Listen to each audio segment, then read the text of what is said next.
Today's game is a minute to win it style game. I cut a pool noodle into some smaller sections, and then we have ping pong balls. You could also use bouncy balls.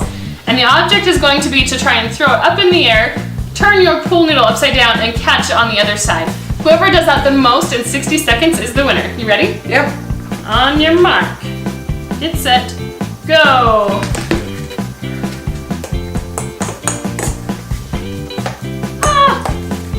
If you haven't yet subscribed to our channel, make sure to subscribe down below so you can check out all of our other games as well. If you want to see some, yes! If you want to see some other games we have done too with ping pong balls, go ahead and check out the link up above. I think if I just keep talking to you, I'll keep getting more in. I was trying to do that. There we go.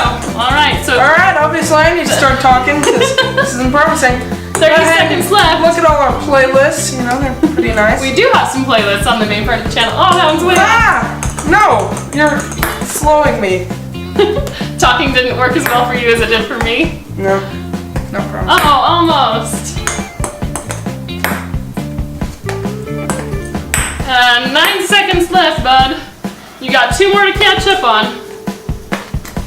3, 2, 1. Time is up. So I am the big victor in this one. Disposal. All right, there we go. If you enjoyed this game, make sure to give us a big thumbs up down below. Don't forget to subscribe. Thank you so much for watching, and we will see you next time. Bye-bye.